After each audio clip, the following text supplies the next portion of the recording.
Well, hello, everyone. Welcome to the Digital Power Peer Assessment Program Project Showcase for Cohort 1. Thanks so much for joining us today. I'm Stacy Erdman, and I'm serving as the project director on this project. Our peer assessment program is generously funded by an IMLS Laura Bush 21st Century Librarian Grant. We're currently wrapping up phase 1 of the grant, with our first 3 cohorts nearing the end of their work on the project.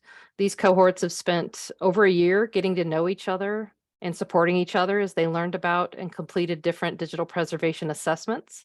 They'll share some of the highlights of that work with you today. Cohorts 2 and 3 will have their project showcases at a later date, and we'll send out emails for registration details soon for those events. And we'll be gathering feedback from our first 3 cohorts on how to improve this program. And then we'll begin recruiting 18 participants for phase 2 sometime this fall. You can read more about the program by visiting the Digital Power website, and I will put that into the chat.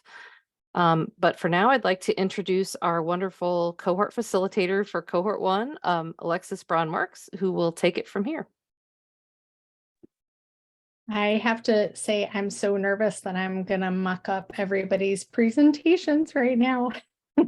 Hi, everybody. My name's Alexis Braun. I'm the University Archivist at Eastern Michigan University in Ypsilanti, Michigan. I wanted to begin with a huge thank you to Stacy and the rest of the grant team for managing so many moving pieces and transitions in their professional lives. I am incredibly humbled and honored to be presenting to all of you here today the 5 remaining members of our cohort who are the ones doing the truly difficult work of digital preservation, assessment, planning, and implementation. I'm excited for those of you here to be introduced to a wide variety of institution types and in general, just some pretty amazing humans.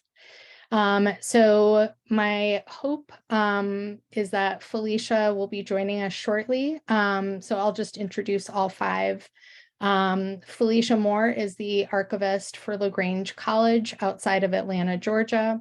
After Felecia, or maybe first, is Brianah Gouveia from Hawaiʻi State Judiciary History Center.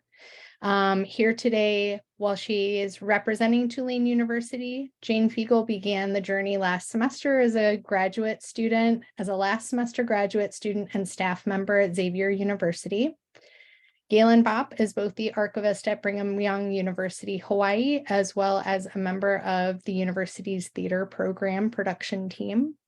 And Tom Bliss is the Director of Operations at the Outwords Archive, an online archive of oral histories, which is a pretty amazing tool if you've never been there. So I am going to stop talking. Stacy, can you see, has Felecia joined us yet? I'm going to go ahead. I'm going to hand it over to Bree. Who will correct the pronunciation of her last name because I'm sure that I did it wrong. And take it away, Bree. No pressure. Okay. You got this. I'm Bree. Brianah Gouveia. Yes, I'm the curator of collections and programs at the King Kamehameha V Judiciary History Center. We are located within the Hawaiʻi State Judiciary in our building here, Aliʻiolani Hale. We are in a historic building built in the 1870s, 1874. And our museum has been open since 1989.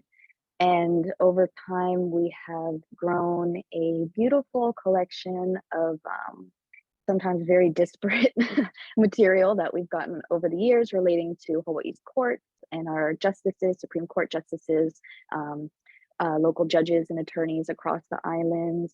In addition, we have photographs of things, newspaper clippings, manuscript and bound material collection of 19th and 20th century court minute books, docket books, ledgers and logs. What else? We also, oh yes, of course, have digital material in our collection, born digital and then later digitized, and things on VHS, CD, cassette tape, DVD, slides. Yeah, very big variety of things. We don't have too much audio necessarily.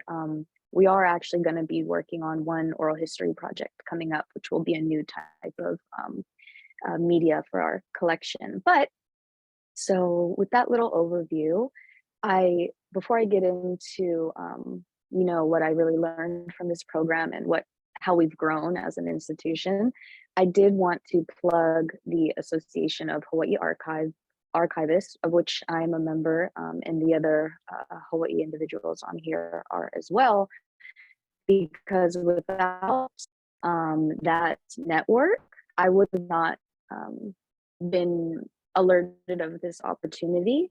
And so when my job title was revised last year to the curatorial role that it is now, and I made it a point in the job description to include that you know, future hires maintain a membership with the Association of Hawaiʻi Archivists, because it is a critical organization doing great work and uplifting the archival community here and giving us so many great resources. So I just wanted to say thank you for the Digital POWRR program as well, to be directly working with our association. So thank you for that.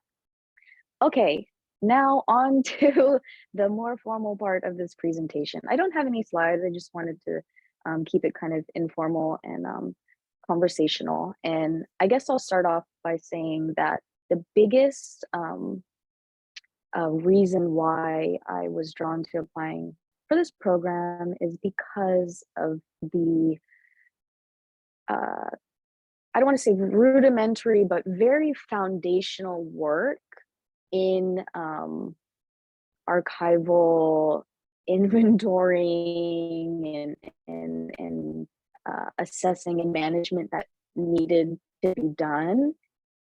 And as that, you know, I'm the only individual doing this work, it's very overwhelming to kind of dive in to decades of needs that have not been addressed. And so the program provided a lot of support and frameworks that allowed me to not get overwhelmed by the volume of steps that need to be implemented at the History Center. So starting off, I think the baseline, beginning in the program, it was me figuring out what infrastructure, what tools, what equipment did we need so that I could start carrying out some of the bigger implementation tasks. And so with the peer interview portion, I was able to really walk through with Felecia and discuss kind of where our digital storage infrastructure had some problems. For instance, we use Google Drive for most of our storage, which they have no IT support. So it's not something that we want to be using long term. We've had issues with turnover in employees, which have caused links in our collection management software, Axial Collections, to be broken, because when former hires' Google Drives were assimilated into someone else's drive or moved, all those links in our CMS were, inoperable, inaccessible now. So that provided kind of a huge point of issue to, again, figure out what more stable storage systems do we need to implement. And that's also where the DPC rapid assessment model helped me understand where we're doing well in addressing certain things in our museum operation. For instance, the education aspects or the community outreach aspects, whereas our IT support was very lacking. And so throughout the course of the program, I was able to secure 100 gigabytes of storage with permanent.org. They offer a free grant program called Byte for Byte. And I applied through our organization to acquire those 100 gigs of storage, and we were accepted. And that is a more ideal long-term storage for us as opposed to Google Drive, because they offer direct they offer direct IT support. They also allow you to expand your storage after you demonstrate use of it. They also have a public facing portal, which is not as ideal, I think, or as robust as Internet Archive, with the amount of data you can share through Internet Archive, including metadata, the different types of media you can upload. But for a beginning basic public access site that's free, yeah, Byte for Byte is pretty great that they offer that. I haven't migrated any material into Byte for Byte or Internet Archive yet, because I'm still in the process of compiling all the disparate material in our Google Drives into the specific collection drive for temporary storage that I've created, until I have a new Mac computer coming that's going to be set up as our physical local network storage drive, backed up on a 12 terabyte external solid state drive that I've purchased with the tech stipend funds. So that digital infrastructure is developing, and I'm very excited about it, because we can get all of our stuff, long-term storage copies, out of Google Drive. And then what will remain in the collections Google Drive is only public access records that would be imported into permanent or Internet Archive, whatever we decide to go with. So those are some tools that have been extremely helpful for us, and that we will be continuing to utilize. And then going back to the assessment models, through this first year of the program, I found the DPC RAM assessment model to be most effective for us, just because it's more broad overview. Only having the 11 fields helped me see more clearly, without getting overwhelmed, where our greatest needs were. And then also, I do want to say, throughout the course of the program, I had growth in 5 of the levels out of all 11. So that's very exciting for us. And now that I have that broad overview, those areas where we really need to focus on, that's when the NDSA levels are going to be more relevant for us, because the NDSA is very high level implementation, the way it breaks down the different levels of data processing and checking and user permission roles. And so when I had first did that assessment at the beginning of the program, we only had maybe 3 or 4 sections that I had marked as 1. All the rest were zeros. So the document was just this big red, scary thing screaming at me. Not to say it's not bad. It's wonderful that it provides so many incremental steps of a model for me to follow, knowing that we should be doing all of these things. But getting in the program, we were just not even close to being ready for that. So the NDSA levels are what I will be implementing when we get our new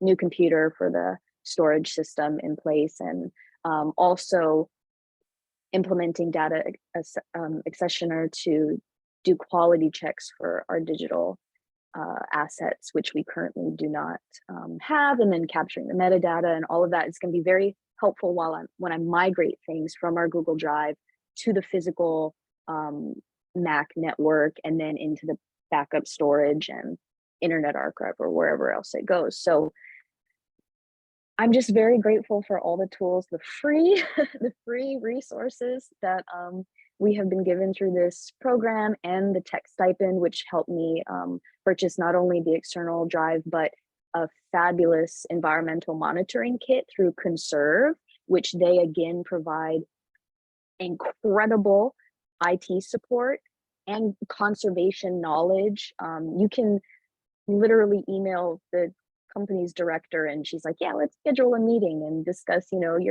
if you have an infestation of some sort, or you're worried about water leaks or humidity levels. So that's been another great achievement through the POWRR program, and it's providing already a lot of data about our physical storage space, which I'm going to be able to use when we want to go after any kind of conservation assessment grants, or you know, getting new equipment for our space to improve the storage facilities of our physical archives, but as well as our digital archives, because we have a lot of network issues that happen in this old building.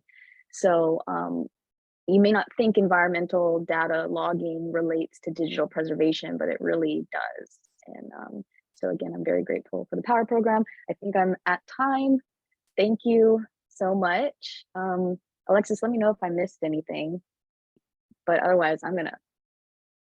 Thank you, Bree, so much. I think to Bree's point, it's hard to know without seeing her physical space, but they are in a historic building. They are in the same space as their collections, and the weather in Hawaii, while seemingly beautiful, can also fluctuate. And so, yeah, I think it was a really smart move on Bree's part. I should actually say yesterday we had a couple days ago, we had a flash flood, and there's been thunder and lightning for the past few nights.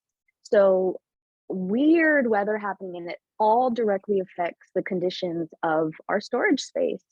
And the longevity of our physical equipment in here, dealing with we have very, very high humidity levels. Yeah, so. Yeah, so thank you for bringing that to the table for sure. So we're gonna save questions until the end.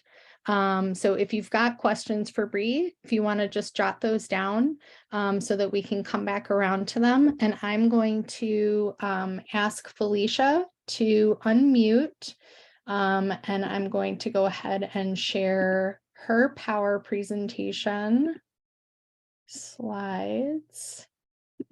Hopefully this is all right. Everybody can see, hopefully. Okay. Felecia, are you there? I am, and I'm going to turn my video on. And then just let me know when you want me to advance the slides. Okay, sure. I'm going to start out my introduction. A digital preservation plan is basically a roadmap for preserving your institution's digital files. A strategy must exist to ensure access to your institution's resources by designated patrons in the distant future. Best practices should be abided by to successfully preserve hardware and software and ensure that various file formats do not become inaccessible or obsolete. The Super Archives and Special Collections has several digital collections that may be corrupted, obsolete, and that are inaccessible to the public. This was the case study that I did. It discusses the SWOT analysis of the Super Archives, which is located at LaGrange College in LaGrange, Georgia. And it in this whole analysis here, created a policy for the department to follow daily, and I created a written digital preservation plan that follows industry standards to preserve and make these collections available for the long-term use of this institution and future researchers. Background information. You can go to the next slide, please. The LaGrange College Super Archives and Special Collections desperately needs a digital preservation policy and plan. LaGrange Female Academy was started in 1831 by Thomas Stanley. Mr. Stanley had a desire to begin a school to educate females. The school survived its evolution over 190 years to LaGrange. I went from LaGrange Female Institute to LaGrange Female College, and finally LaGrange College in 1934. Of course, during the first 100 years plus, all history was documented in analog form. Slides, VHS tapes, 35mm tapes, and computer files eventually made an appearance. The Super Archives was proactive a few years ago, and this is before I came on board. I started August 1st, 2018, but they were proactive by digitizing the campus newspapers, yearbooks, and college catalogs and bulletins. The oldest bulletin that we currently have available, that we have in our possession, is dated 1858. However, the previous digitization project, the current born digital files, and any future digitization efforts must be sustained through a newly implemented and active digital preservation program. According to experts, a long-term digitization plan is the only way to maintain the resources that an organization has invested time, money, and human resources in. The LaGrange College Super Archives has several strengths, weaknesses, opportunities, and threats. Its strengths include organization of existing analog artifacts, prior digitization of documents in hand that are critical to documenting the school history dating back to its earliest existence. For the past 11 years, the library directors have been very supportive and key cheerleaders for the organization and creation of access to the artifacts that exist. The current archive specialist, who is me, the sole employee of the archives, is extremely committed to creating and implementing a digitization preservation plan. Prior to the completion of the Franklin Laura Lewis Library in 2009, LaGrange College's history was boxed up. It was held in the local Troup County Archives for almost 25 years because the building that it was stored in was remodeled in 1989. The items were not retrieved until the Franklin Laura Lewis Library was built and the Super Archives was established in 2013. The library was designed with an archive area. However, it is very small and lacks some key components that relate to automatic temperature controls. To that, okay. We have several slides, VHS videos, photos, 35 millimeter tapes, and older external hard drives that are stored in areas where the conditions are not in line with best archival practices. The library and Super Archives budgets have been cut tremendously over the past 5 years. Of course, the COVID-19 pandemic caused the reins to be tightened even more. And we had predictions that the budgets would be tight until at least 2022. However, we found out last week, the previous Friday, that the budget would be cut again through 2024, at least. It's probably going to go on farther longer than that. But also the information technology staff that we currently have, they are inundated with technology concerns of the faculty and the students as they work with a reduced staff. IT staff consulting time and new computer equipment is prioritized to those groups. In addition, the previous digitization project began a little over 7 years ago. When the opportunity to apply for the Digital POWRR peer assessment program presented itself, I knew that I need to try and get some help through this program. Collection overview. So next slide, please. All right, the Super Archives collections contains the following types of digital files. We have newspaper, PDFs, yearbooks, PDFs, oral history interviews, which include audio, video, photos, transcripts in the form of MP3s, MP4s, JPEGs, and PDFs. We have basketball statistics that go back to the 1950s that are in a spreadsheet format, XLS, text files, and all the files, we have all the files, situated using the locks, LOCKSS, that whole thing. But the files will be stored, they're currently stored, well, the goal is, they're not always done, in 3 separate locations with at least one in a different geographic location. Of course, we have the files there. We do have some cloud storage, and And that's about it right now. That's why I said the goal is to have the 3. But okay, current issues and challenges. The Digital POWRR peer assessment program has been a great experience for me. I have had the opportunity to meet other archivists and understand the challenges that they are facing in their organizations and how their archives operate. The biggest challenges that I have faced while trying to implement a digital preservation program are as follows. Number one, setting aside the time. I'm telling you all, and Alexis knows this, is setting aside the time to focus on digitization. Number two, deciding whether to use an open source online platform or one that would require the Franklin Laura Lewis Library to budget the annual fees. And I know you may be thinking, if I just mentioned a minute ago about the budget cuts and all that, and you may be thinking, well, that shouldn't be a big decision to make, but it's not my decision alone. So it's kind of, without going into a lot of detail, so it's kind of difficult to kind of get through that. My first instinct is to use whatever free resources are out there. We're currently using archive.org, but then there are others that would like to use other resources where there's an annual fee, and I'm very concerned about that, considering how some of our financial issues have been playing out lately. But anyway, other challenges are cloud storage will be utilized. However, cloud-based storage is limited due to the increasing number of audio and video files in our oral history interviews projects. We currently I have on my desk a 12 terabyte external hard drive that was purchased in 2020.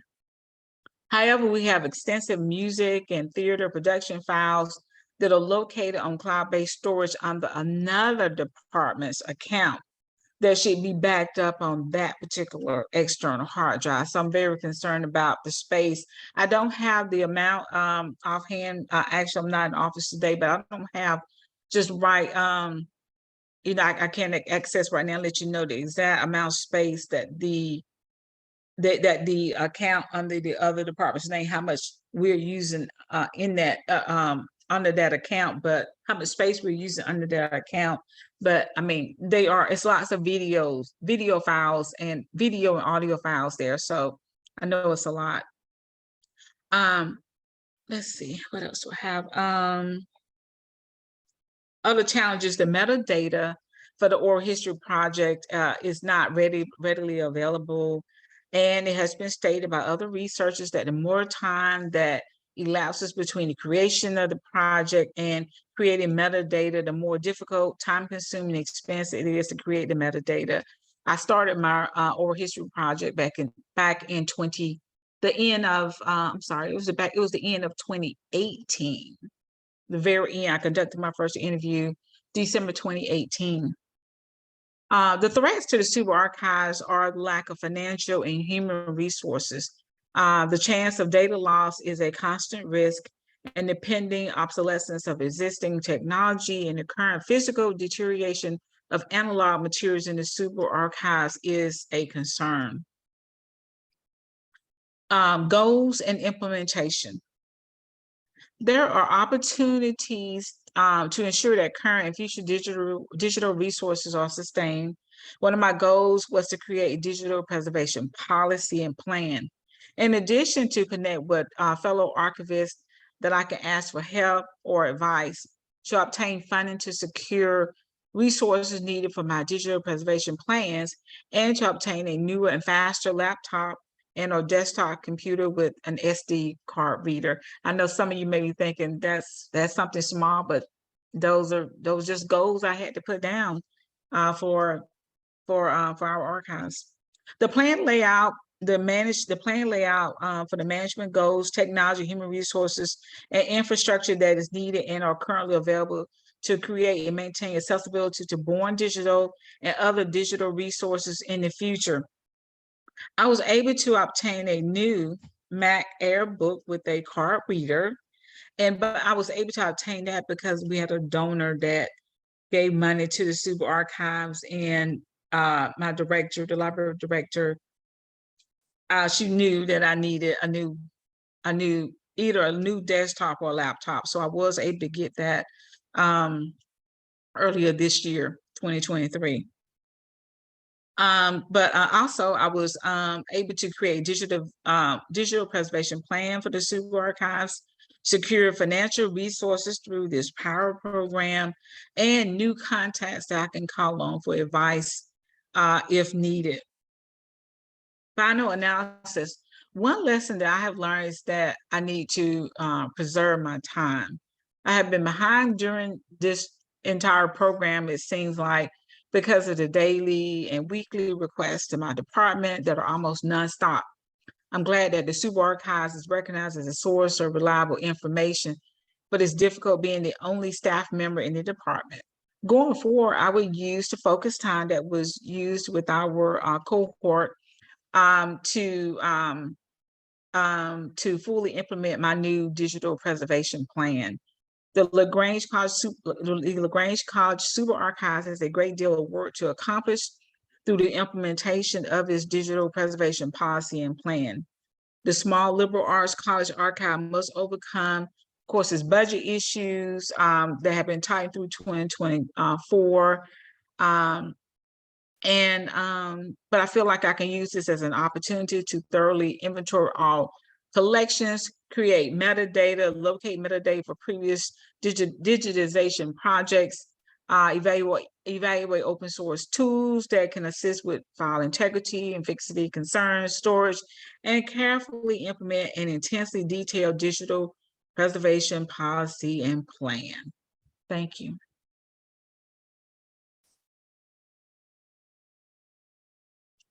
Thank you, Felecia. I'm sure a lot of you heard things that feel very familiar in Felicia's tale of digital assessment and preservation. I'm going to turn it over to Jane, who is at Tulane University, and hopefully share my screen again. All right, Jane. Cool. All right, thank you. So, hi everyone. I'm Jane Fiegel. I'm the metadata librarian at Tulane University. And my work with POWRR has been a little different from those in my cohort because I was one of the people who experienced a job change while in the program. So I'm going to talk about a little bit about that before discussing our assessment tools. So next slide, please. I promise I'm getting there. I lost my controls. Hang on.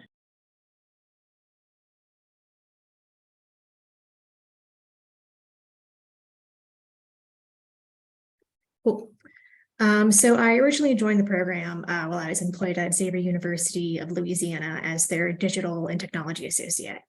I was working in the Archives Special Collections Department, where I was responsible for selecting, digitizing, ingesting, and describing collections for the digital archives. I was drawn to POWRR because I knew that there was more to digital preservation than what we were doing, but I didn't know where or how to start. I was a little over halfway through my MLIS when I applied to POWRR, but my program didn't go super in depth into digital preservation, and I felt like self-guided learning could only get me so far. So I felt like I lacked the experience, know-how, and confidence to implement any new digital preservation measures at my institution. So I was really excited when I was accepted into the POWRR program. And I was able to complete the learning modules, the organizational profile and gap analysis, as well as the 2 digital preservation self-assessments before I left Xavier at the end of 2022, or end of June 2022. So in August of 2022, I joined Tulane as their metadata librarian, and I was able to restart my work at Tulane.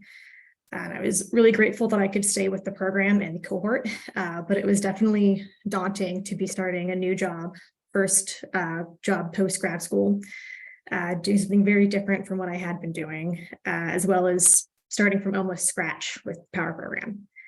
But redoing the organizational profile and the 2 self-assessments was actually really helpful in the end. It was a good way to learn about my new institution and how the digital collection ecosystem worked at Tulane. As the metadata librarian, I work with non-MARC metadata for our digital collections. I'm no longer in an archive special collections department. I'm actually in identical services department. And I'm not in a production role anymore, a bit more removed from that process.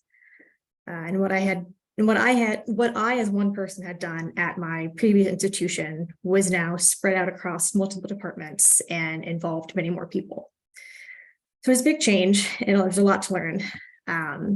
So the NDSA Levels of Digital Preservation and the DCP RAM actually gave me an opportunity to learn about our digital collections and workflows beyond what I would normally encounter in my position. You can go to the next slide, please. So I actually did the NDSA Levels of Digital Preservation and the DCP RAMs with a coworker, since I could not answer most of the components on my own. I worked with the digital production coordinator to fill out these 2 assessments, and the digital production coordinator is the primary manager of the Tulane University digital libraries, which was the focus of our digital assessments. It was a really good way to connect with a new coworker. We got to learn a bit about what she had known about digital preservation, what I had known, what I had learned through POWRR. And since I had already done these assessments at Xavier, I felt a bit more confident in doing them again with new systems and a new person. And at that point in time, we didn't come away with any specific action items, but it showed us that there were some digital preservation activities that were occurring for TUDL beyond what we had just assumed. And there was obviously a lot of work that could be done and a lot of room for improvement, but it was still good to see those little wins. And in 2023, we revisited those tools. We have a working group within our library called the Digital Collections Working Group. And within that group is a smaller preservation team. And so the preservation team is actually co-led by me and the digital production coordinator. So in February of this year, I gave a little presentation to the preservation team on the results of our 2 self-assessments. That way people could see the full scope of what we were doing and what we were not doing for digital preservation. And it brought up a lot of good questions and concerns. People were able to see all of what was going on, all of what wasn't going on.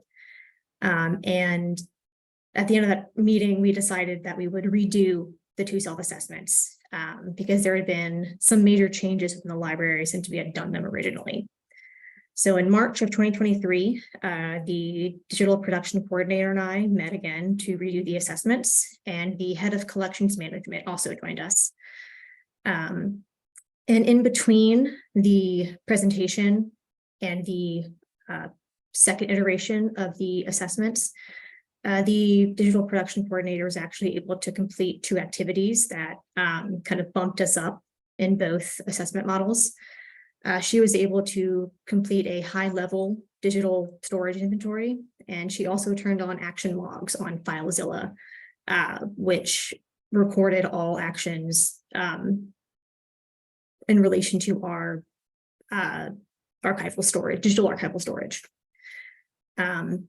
So we redid the NDSA and the DCP RAM, and doing the assessment with a group of people generated a lot of good discussion.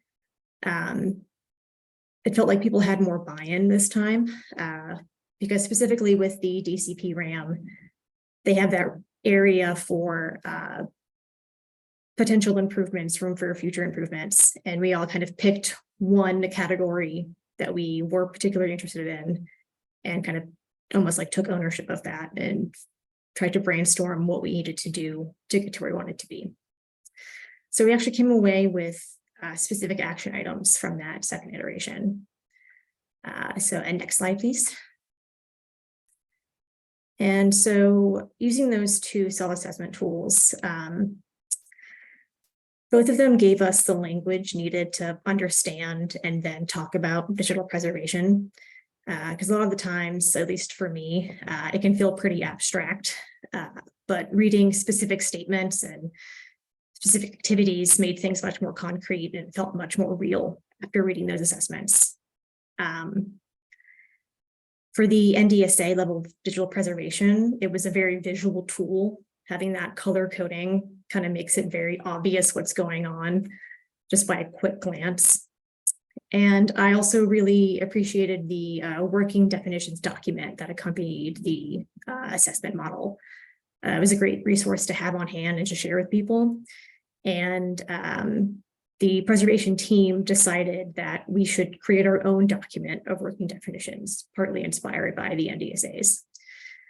For the DCP RAM, it was a good complement to the NDSA since it highlighted some of the more like organizational and service areas. And those were the areas that we had the biggest discussions around. So one thing I really liked about it was that it had space built into the model to provide reasoning. I found that a lot of the times as I'm going through the assessment tools with a group, we're all talking, no one's taking notes. So having something built in there to like look at immediately is really nice. And the illustrative examples from the documentation for DCP RAM was actually the most useful thing from any of the tools. And again, it kind of goes back to that reading specific statements and activities makes things much more concrete. So it would be great if both the NDSA levels of digital preservation and the DCP RAM had both working definitions as well as illustrative examples, because sometimes we found that there was some wording or situations that felt confusing or unclear, and it would have been nice to have additional documentation to kind of clear things up and let us be more confident in our answers. And go to the next slide, and that is pretty much it. That's what I have. So thank you, and I have my contact info if anyone would like it. Thank you, Jane.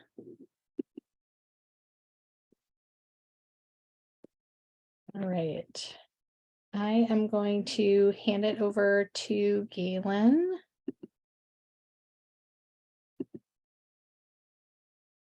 Let's see. You're not Jane. You're not Felecia either. Hang on one second. G, do you want to, while I'm trying to figure out all of these different desktops? Oh yeah, 100. I totally want to introduce myself. Hi, everyone. My name is Gailyn Bopp, and I am going to start presenting with my slides today. Alexis, are we good to go? You should be all set. Okay, and then I'll ask you to advance. So aloha, everyone. My name is Gailyn Bopp, and I am so happy to be here with you today to share kind of a more holistic evaluation of my experience with the POWRR Peer Assessment Program. And my presentation today is entitled That Vulnerable Place Called Beginning Something New. Next slide, please. So I am currently serving as the University Archivist at BYU Hawaii's University Archives.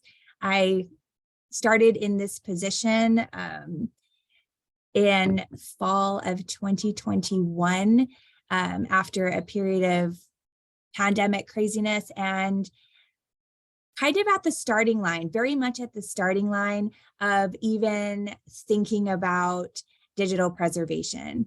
Up until that point, a lot of activities for digitization had been occurring in the archives, totally patron request led, and resulted in just a whole lot of digital files scattered over a whole lot of desktops, a whole lot of external hard drives, a whole lot of cloud storage, and nothing being preserved. In fact, it resulted in so much duplication and just backlogs of files just stored everywhere.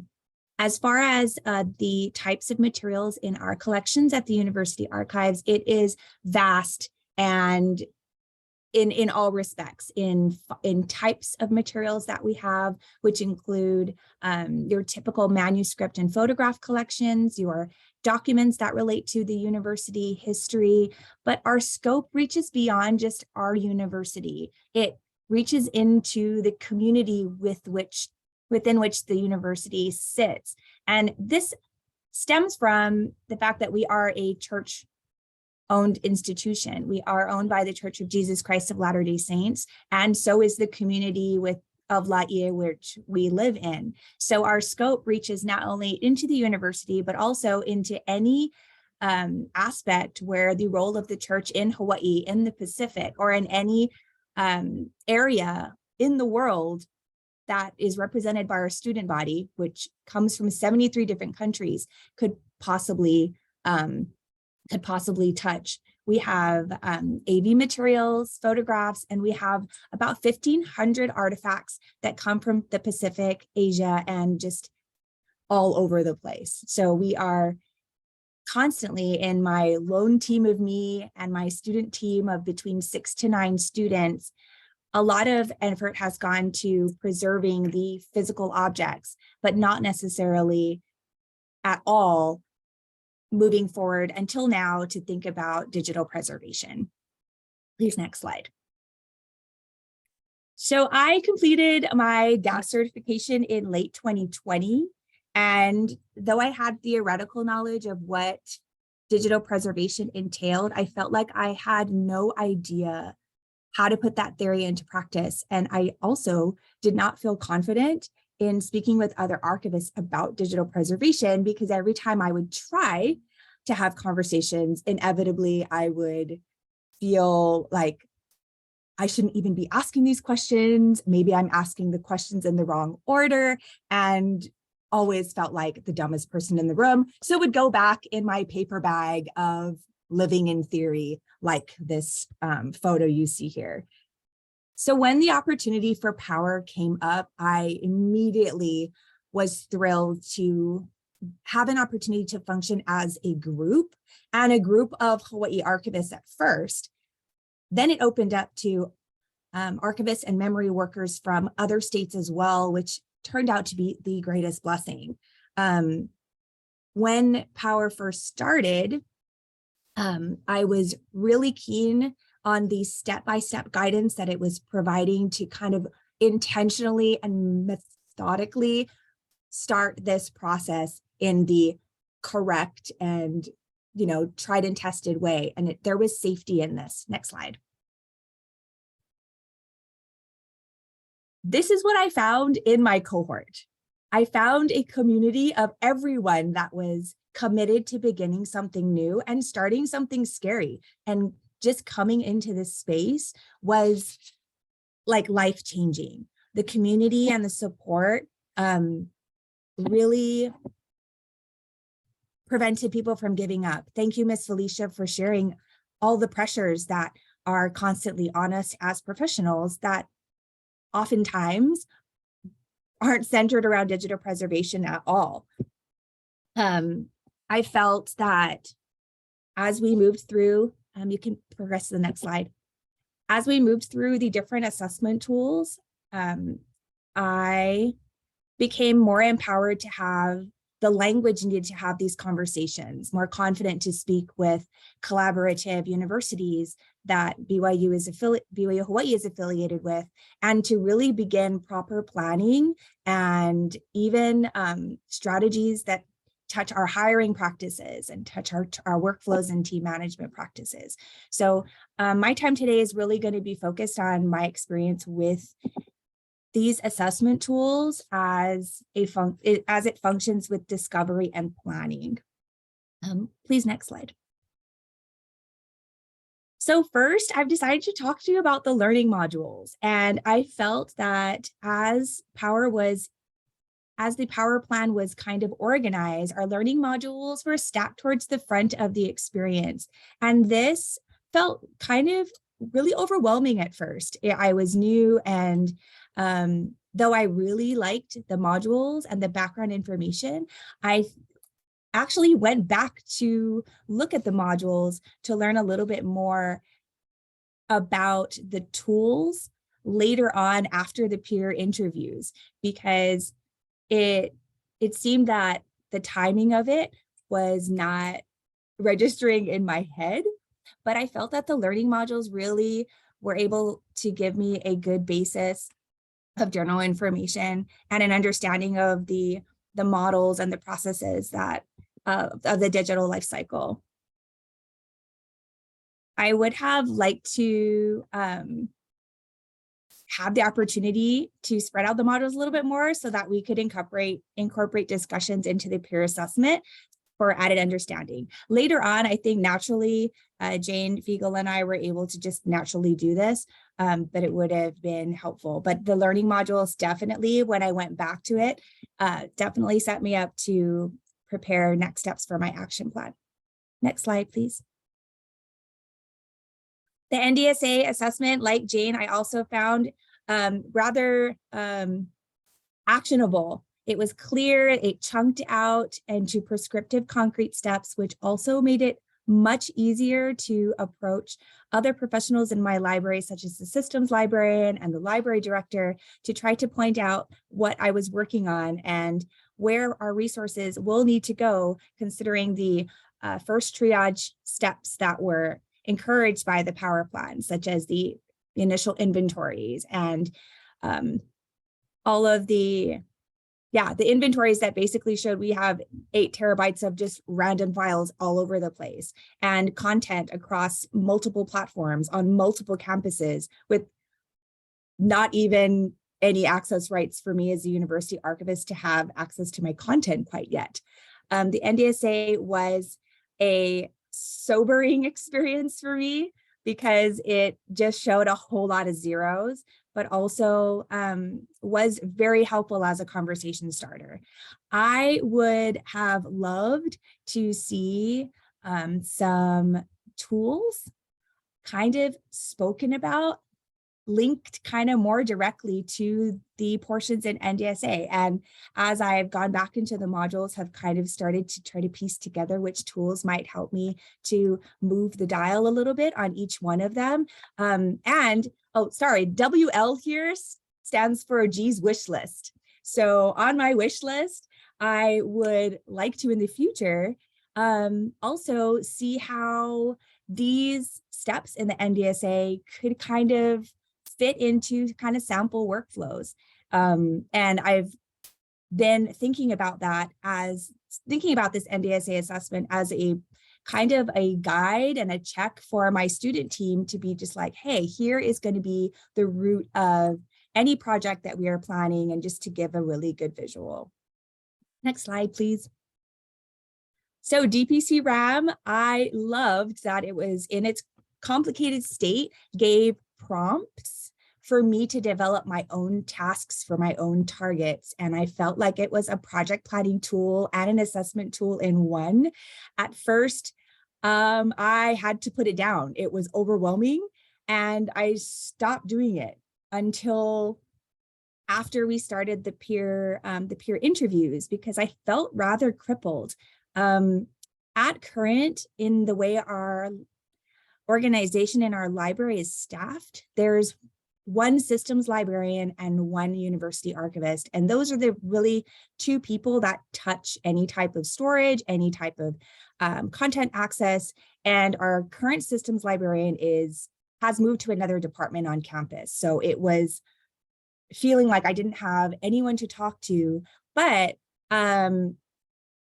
after starting the peer interviews with my partner, it was manageable. I was able to go back, and that support, again, those conversations and having someone exemplify and be that model of what's happening in their spaces helped me to go back and feel like, okay, I can at least try to understand better and use that construct.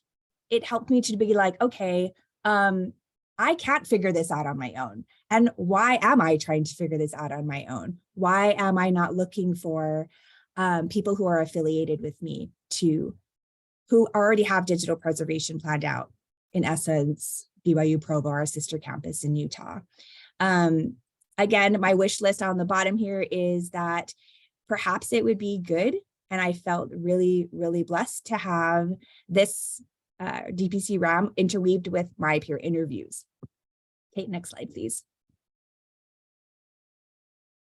Cannot have anything more wonderful to say than talking gloriously about the peer interview process. This was a wonderful experience, and it gave me a real life model for workflows and solutions. Working with the NEDCC was, I think, like rather tedious and at times repetitive, but going through the different iterations of questions and answering really brought out a higher level of recognition of what good resources I had going on in my team could help like me to articulate where I needed more help. And the imagining that went on in these interviews was so grounding and really was like, it was just so stabilizing. The topics that we discussed reached outside of other models and was more, just more supportive. And we were also able to talk about like workflows and other tools for management as we try to progress in the levels in NDSA. And Jane introduced me to to tools like Airtable, which might not seem like very important to digital preservation, but it really helps me to think, okay, how am I going to start implementing this? Also, unbeatable value of a new friend. Right. So mindful of time, I am really looking forward to big changes ahead. Though the needle hasn't been moved quite yet as others in the cohort, I've used this time to really start having conversations and start doing background research about my institution and about where things are. I would like to shout out to Lindsay Memory at the BYU campus in Provo for already hosting a visit there to look at their processes. And I look forward to really studying their digital preservation plans and trying to understand and to possibly modify that in a way that it could work for us here. I've also become super mindful of selection of tools that I really shouldn't be making without the necessary consultation of those who are part of our church library consortium. We do share resources, and I've learned through POWRR that tools really can affect and can work better if they're working with certain adjacent systems. And so I'm really grateful to be able to kind of move forward. I'm looking forward to the work that I will do here with all these hands and piecing this puzzle together. I'm really excited that as we look towards hiring a new systems librarian, topic of digital preservation has entered into these conversations, and I look forward to working with them and using tools like the NDSA to help this new systems librarian get an idea of what we're working toward here. Also, this blue rainbow heart person is Alexis, and just a shout out to her facilitation, her encouragement, and I don't want to start crying. So next slide. Also, in conclusion, I want to say mahalo e lahui ʻUmeke Kāʻeo, and to Moki, who started with us, but who is, wasn't able to continue. Moki Hana was able to give us the name for our cohort, and it stands for Well-Filled Minds, a repository of knowledge, free for all to partake of, to elevate one and another in knowledge and life. And I am so grateful for all that POWRR has given to so many of us. And I know that as we seek to fill ourselves, but as we are open to share, that we will be a better, stronger community of stewards of memory. And thank you, Alexis. Thank you, team. And I want to let you know that I will always support you in any way I can and support POWRR. And thank you so much for your time.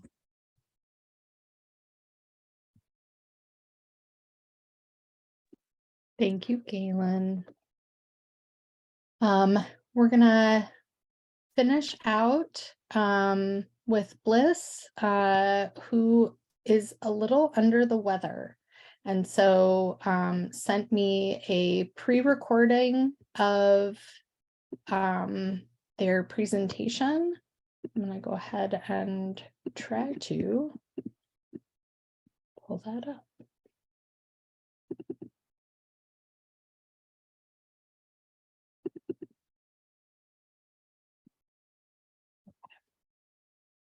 Thank you all for your patience as I figure out all the screen sharing. Share sound.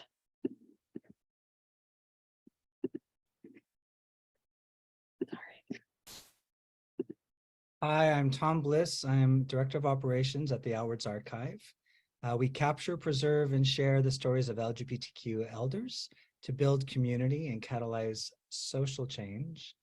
And we were founded in 2016 by Mason Funk, a TV documentary producer and director.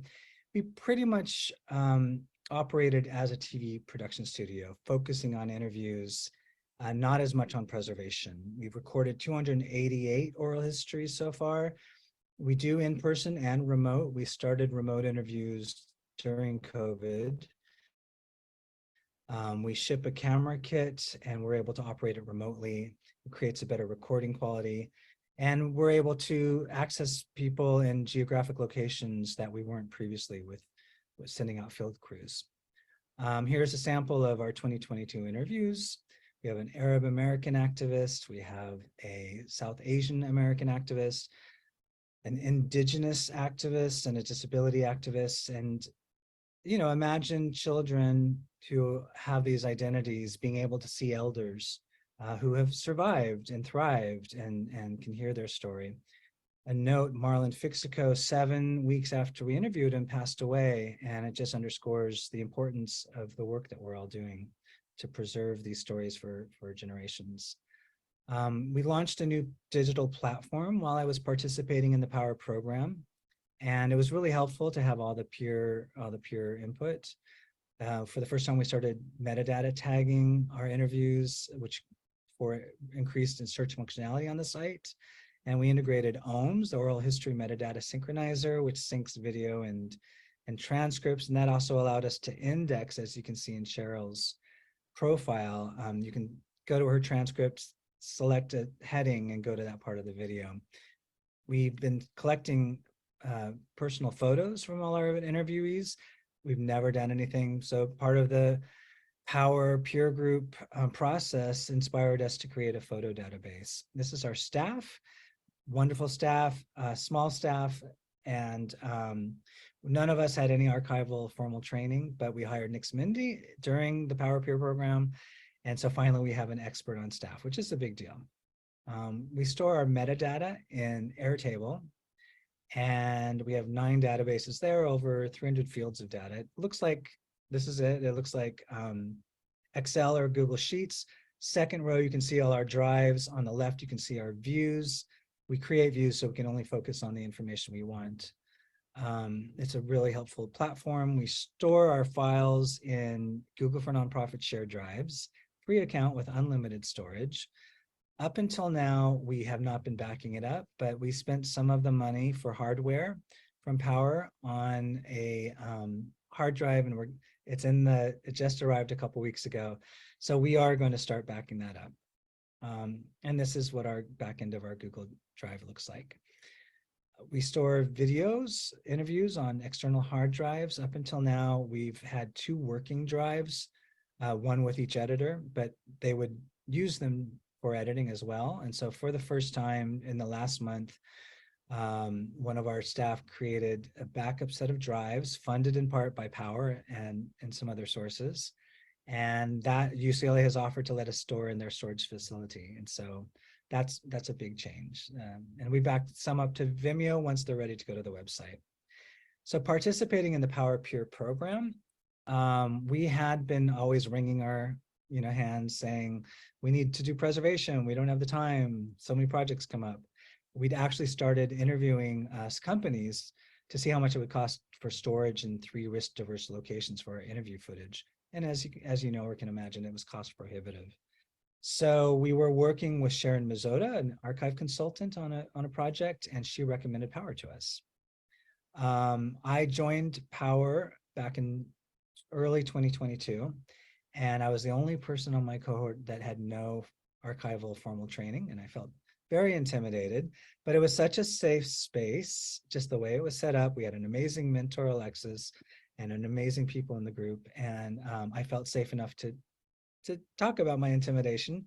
Everyone, supported me more than I can imagine, and they have the entire time. I feel like it's been a very mutually supportive environment, which has been a big help. And they're very organized. They operate on Google Drive as well for all the files that we've used, including all these different assessments. The first one we used was the organizational profile and gap analysis. Our Outwords had never done anything like this before, especially through a preservation lens. So it was great to be discussing this among our staff, because I think the main takeaway from this entire process has been doing incremental progress to build a culture shift towards preservation rather than to just try and fix things. This is a sample of what the gap analysis and profile looks like, all the questions. Next, we did an NDSA assessment, and that relates, a few functional areas, and we give it different ratings, 0, 1, or 2. And it's a nice color-coded document once you rate them. Green means that you've achieved it. Yellow means that you've started it, and pink, unfortunately, means that you've never started it. This is where we were at in March 2022, and in March 2023, we improved. We made some changes, and to go 5 years without any changes and to do this much in 1 year was a big deal. DPC Round was another self-assessment tool that we used, and again, it rated different areas. This one, you also write in the assessment, why did you select this level and what needs to be in place to get to your target level. And this is what it looks like. Most of what needed to be in place was we needed an expert on staff in March 2022. And in March 2023, I can say that we have an expert, and so now they need more hours. This is what the graph looked like of all of the ratings during the self-assessment, and this is what it looks like now. So again, incremental progress, but a big deal for having done not too much until now. Our next assessment was the NEDCC DPA peer assessment. This is the peer interviews. We were each assigned a partner, and we spent about 8 hours interviewing each other on different areas, 5 main areas with lots of subcategories. This is what it looks like. There's a description, discussion prompts. It was extremely helpful to get the input of someone outside of our organization and to have them take a deep look and tell us what we already knew. But I think most of you can probably identify with the fact that sometimes just hearing someone validate something shifts it. It's a different process. And so for my final assessment of all these assessments, I say the most valuable tool was just having a place to meet with peers who are all in the same boat once a month, sometimes a little more. And it's like putting a penny in the jar, it adds up after a while. And it creates a culture shift rather than focusing on just getting some tasks accomplished. Because if you're not changing the culture, you're just going to constantly end up in the same boat. The outside perspective of other peers was very helpful. At the end, we developed a 3-6-12 action plan, 3, 6, 3, and 6 and 12 months. Synchronistically, we also applied for a grant for digital preservation. We received it, and so we hired Sharon Mazzotta again, who had recommended this to us, to be our digital archive preservation consultant and come up with a 3-year work plan. So that worked out really nicely. I'd say I don't know if there was really major problems. Every time we would meet as a group, we would be like, I don't know, I wasn't able to get this done, and we have so many projects at work. And that's the problem. That's why we don't do preservation enough at our organizations. So I think, to be able to process that in a group with people going through the same thing, again, it was incredibly helpful. My peer assessment partner left the program right after our interviews, and deadlines were missed, including by me, and so the program was extended. But as far as problems go, I was always grateful just to have more time with people to process things. And so while I was sad to see my partner go, they were excellent. It did afford us more discussion, which is always, a rich way to grow. I'd say the POWRR program and all the assessments worked out so well for us. I can't recommend any improvements, but if anyone is thinking of participating in the future, I thoroughly recommend it. And thank you so much for listening to me today. Thank you. My heart and cup is so full. So I am extremely proud of this mighty small group of humans who've done some really, really incredible work. So it's not inconsequential that you're all here today by any stretch of the imagination. So thank you. I think we can open it up for questions. I know that we are over our original allotted time. So if folks have to leave, feel free. But if the small cohort is able to stick around for a little bit to answer any questions, that would be great. And feel free to raise your hand if you would like to talk, or you can put your question in the chat. Either way, be fine.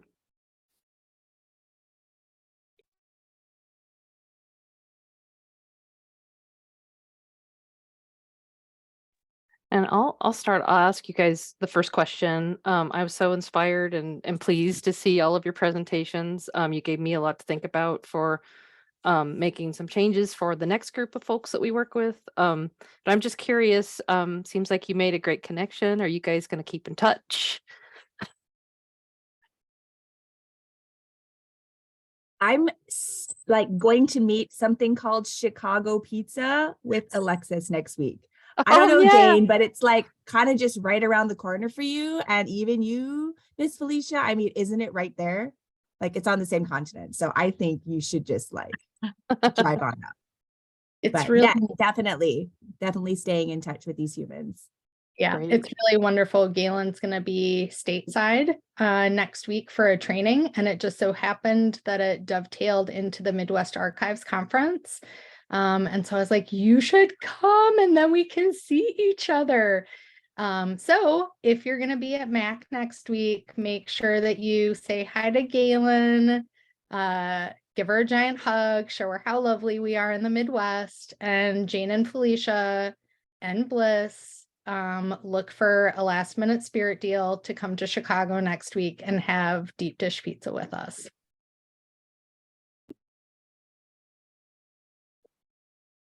That sounds great. I'll be in Chicago in a few weeks, so I'll miss you, but I hope you have fun, Gailyn.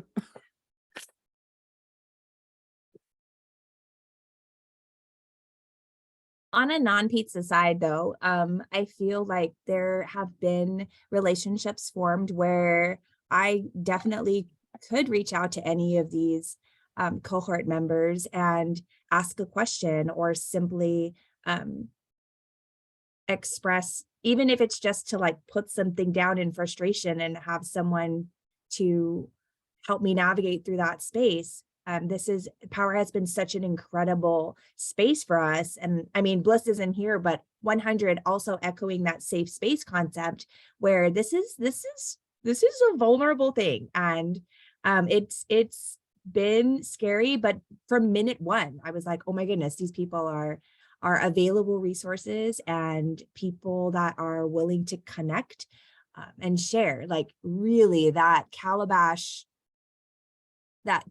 metaphor is so fitting for us, in that people just put things there and are like, come and grab it, come and partake of this. And yes, so absolutely.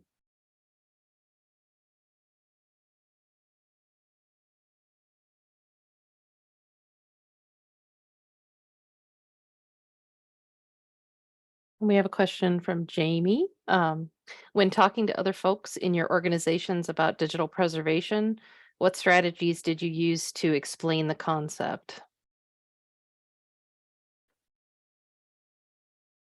So I guess like if you're talking to folks who like that's a term they've just never heard of, like what are some strategies you used to educating those folks? Did they automatically assume it meant scanning items? That's a good point. We hear that a lot.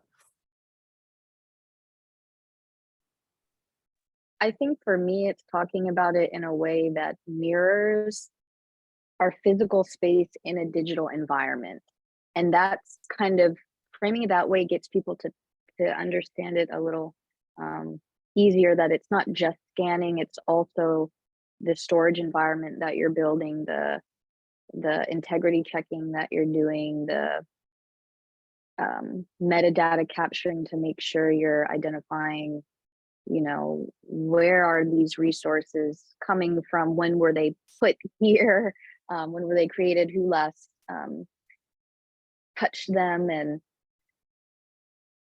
framing it that way has helped me not, because I don't like getting bogged down in the terminology too, because a lot of individuals that I have to, you know, approach for asking for more resources for this, it doesn't, you know, they don't know the terminology. So making it as, I guess, kind of like I'm also a very visual learner. So the more I can articulate it in a way, treating digitization as its own infrastructure, its own environment, its own building, and then also highlighting how our world is just increasingly digital. So we have to hop on that train.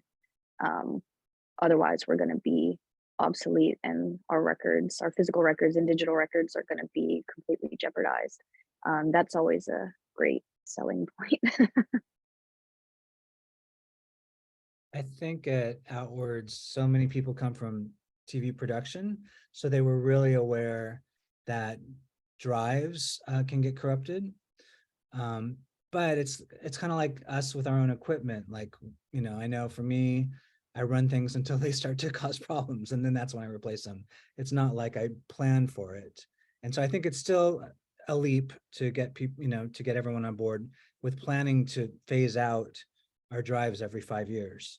And then explaining all the metadata and all the need to catalog everything that we're doing, and the fixity checks, all of that. That's still an ongoing process. I can tell, like, when I talk about it, no one's listening.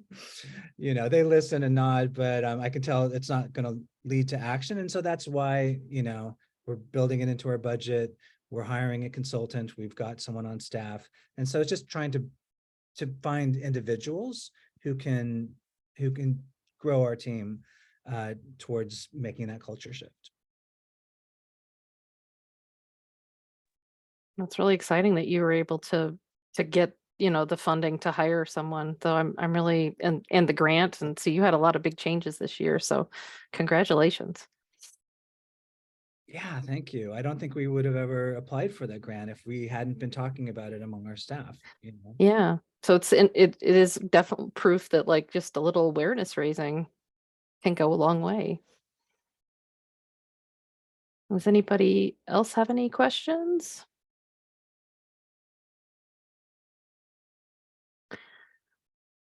All right. Well, I know Alexis had to duck out, so I guess if there are no other questions, then we can go ahead and conclude. And thank you again to everyone in Cohort 1 for your amazing presentations and all your work.